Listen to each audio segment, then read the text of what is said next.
verelim mi? Vereceğiz.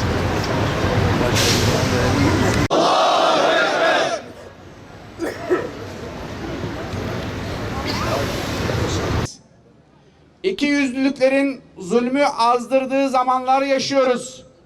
Soykırımcı Siyonistler Filistin'de katliam yaparken susanların kıyameti zorladığı zamanları yaşıyoruz. Evet, bugün Filistin'de mazlumların kanı üzerine kurulmuş bir rejim var. O şebekeye kimileri devlet diyor. Hayır, hayır. İsrail bir devlet değildir. İsrail emperyalizm tarafından kurulmuş ve desteklenen bir terör örgütüdür. İsrail bütün dünyaya kötülük yayan soykırımcı bir organizasyonun adıdır. Gazze'ye selam, direnişe devam. Gazze'ye selam, direnişe devam. Gazze'ye selam, direnişe devam. İşte bu rejime karşı direnen bir avuç insan Filistinli. Bugün bütün dünyanın onurunu tutmaya çalışan o halk direniyor ve maalesef direnmelerine rağmen katlediliyor. İnsanlık nerede? Onur nerede? Bugün Filistin'de can pazarı kurulmuş. Gazze'de çocuklar ölüyor. Gazze'de kadınlar ölüyor. Gazze'de ihtiyarlar ölüyor.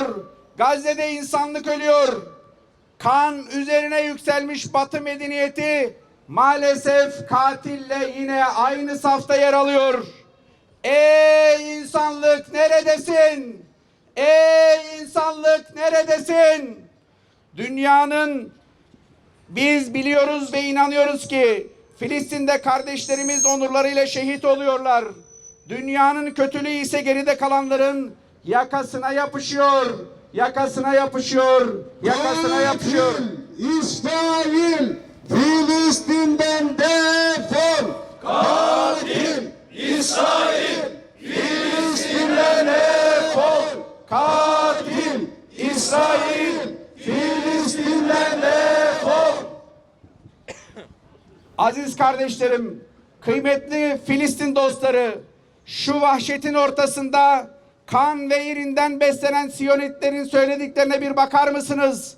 Nasıl bir kötülükle karşı karşıya olduğumuzu daha iyi anlarız.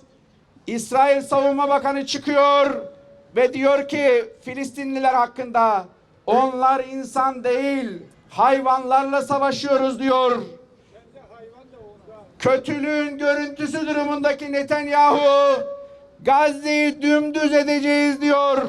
Sözde Sağlık Bakanı çıkıyor. Hastanelere başvuran Filistinlileri tedavi etmeyeceğiz diyor.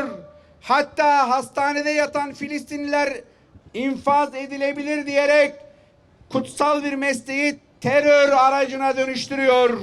Sözde Cumhurbaşkanları da çıkıyor ve diyor ki elektrik, su, yiyecek verilmeyecek, ulaştırmaya çalışan araçlar vurulacak derken sözde bir milletvekili de nükleer silah kullanmalıyız diyebiliyor maalesef.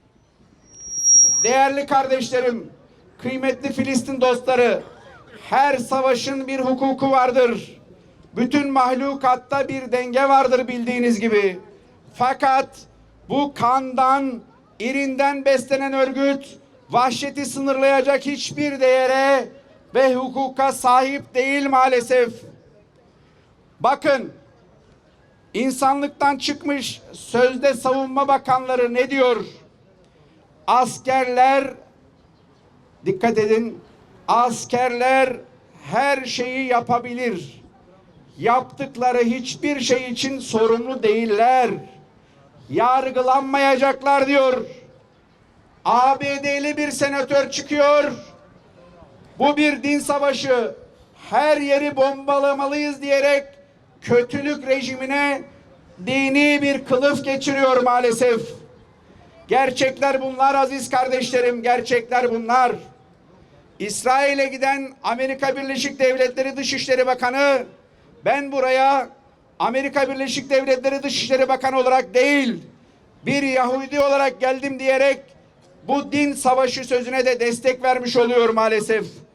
Ve kendisi de bir katliam üzerine kurulmuş olan Amerika ve İngiltere bu kanlı rejime destek olması için bölgeye uçak gemileri gönderiyor.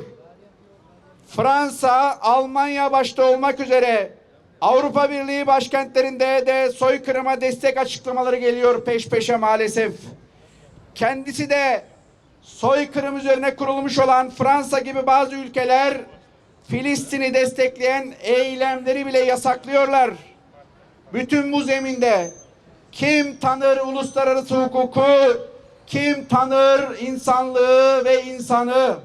Allah'ım sen dualarımıza icabet eyle ya Rabbi. Amin. Ya Rabbi senin rızanı umarak dualarımızı işiteceğini bilerek buralara geldik ya Rabbi.